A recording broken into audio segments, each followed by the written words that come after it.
السلام عليكم. إن شاء الله بنعرض عليكم مقارنة شاملة بين نجم العائلة الجديد ايفون 15 برو ماكس واخر اصدارات سامسونج الاس 23 الترا. طبعا الجهاز ده جهاز السنة الماضية. طبعا ان شاء الله بنعرض لكم مقارنة شاملة، وفي اخر الفيديو بيبقى فيه شرح توضيحي كامل للمقارنة مكتوب. ان شاء الله تابعوا معانا للاخر. الاس 23 الترا بيجي بظهر مطفي من الجوريلا جلاس فيكتوس 2، بيحميه من الصدمات والخدوش، والبودي طبعا بيجي مصنوع من الألمنيوم. وطبعا الجهاز بيجي منحني من الأطراف عشان خاطر يبقى فيه سلاسة في مسك الجهاز. الايفون 15 برو ماكس بيجي مصنوع من الزجاج المتين، وطبعا الجهاز زي ما اعلنوا مصنوع من التيتانيوم بصلابة اكتر، وطبعا الحواف بتبقى اقل حدة عشان خاطر راحة اليد. طبعا الجهازين بيجوا بمعيار IP68 مقاومين للماء. وطبعا الجهاز السامسونج بيجي بشاشة منحنية وثقب في المنتصف للكاميرا، اما وزوايا طبعا السامسونج بتيجي زوايا مربعة. اما الايفون 15 برو ماكس فبيجي بشاشة مسطحة وزوايا دائرية وتصميم جزيرة ايسلاند في منتصف الشاشة. نيجي طبعا في الخلف، كل جهاز حافظ على تصميمه الخاص. سامسونج باربع عدسات بارزة وطبعا مستشعر ليزر، والايفون اعتمد على التصميم السابق بثلاث كاميرات اساسية. طبعا سامسونج بيجي بكاميرا 12 الترا وايد، والكاميرا ديت وكاميرا اساسية 200 ميجا بكسل، طبعا كاميرا عالية الجودة وبتيجي بحساس ليزر، وكاميرا 10 ميجا بكسل طبعا عشان خاطر بتدعم التثبيت البصري، وبتقريب بيصل من 10 مرات بصري و100 مرة رقمي. وكاميرا أخيرة طبعا اللي هي كاميرا التليفوتو، وبتدعم الاو اس تثبيت طبعا او اس، وطبعا بتقريب بصري 3 مرات و30 مرة رقمي. نيجي الكاميرات الايفون الاساسية بكاميرا 48 ميجا بكسل، وطبعا بتدعم ايضا خاصية التثبيت التلقائي.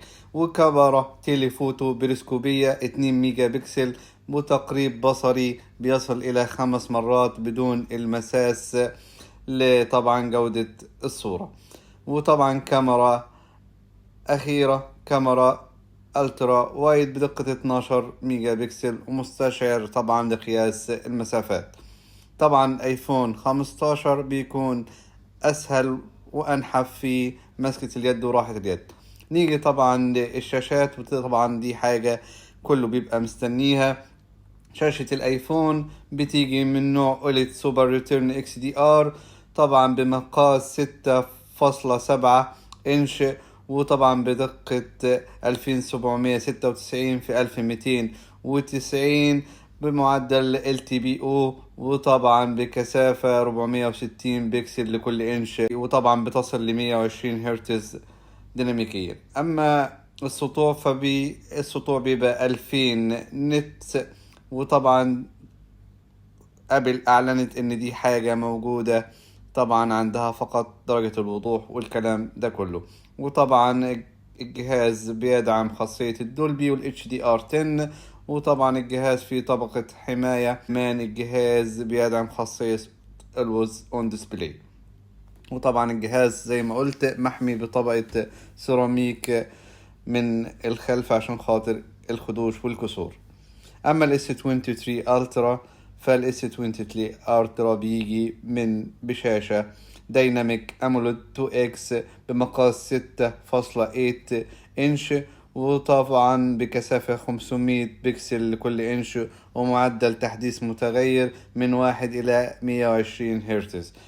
طبعا الجهاز سامسونج كل عارف دقة الألوان فيه، وعارف قوة الألوان فيه عاملة ازاي.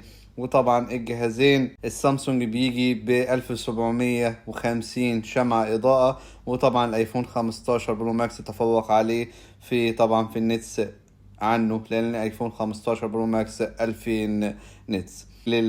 للمعالجات الآيفون بيجي بمعدل اللي هو المعالج A17 برو، طبعا ابل اعلنت عن المعالج ده بمعدل 3 نانومتر، وطبعا ابل كعادتها ما اعلنتش عن الرام للأسف الشديد. اما جهاز السامسونج فبيجي بمعالج سناب دراجون 8 جنريشن 2. طبعا الاستفادة من تردد عالي بيصل الى 3.36 طبعا جيجا هرتز، ورامات 8 ل 12 جيجا حسب المساحة، وبالمساحات تخزين الاثنين بتبدأ من 256 الى 1 تيرا بايت. الايفون 15 برو ماكس بيجي بطبعا نظام التشغيل الجديد iOS 17. اما السامسونج فبيجي طبعا اندرويد 13. طبعا زي ما قلنا كلا الجهازين تايب سي.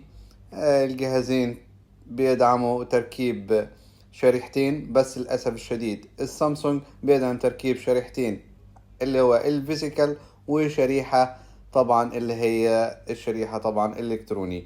اما للأسف الشديد ودي حاجة مخيبة للامال، الايفون 15 برو ماكس بيجي بدون شريحة فيزيكال، بيركب 2 شريحة الكتروني فقط. الجهازين بيدعموا خاصية ال 5G، وزي ما قلت طبعا سرعة الشاحن في الايفون بتصل ل 20 واط، اما في السامسونج تقريبا بتصل الى 65 واط. وطبعا دي فروق جدا في موضوع سرعة الشحن والكلام ده كله. اعتقد ان بسبب تغيير المدير التنفيذي من 3 سنين في ابل، واحنا ما شفناش اي حاجة جديدة من بعد حتى الايفون 12. وطبعا زي ما اتكلمت قبل كده، ابل بتخسر كتير وبتشوف خسارات كتير الفترة الجاية بسبب عدم تقديم اي جديد في اجهزتها المعتادة. ان شاء الله بسيب لكم زي ما قلت الشرح التوضيحي في اخر الفيديو. ما تنسوناش بالاشتراك، وجزاكم الله خير. السلام عليكم.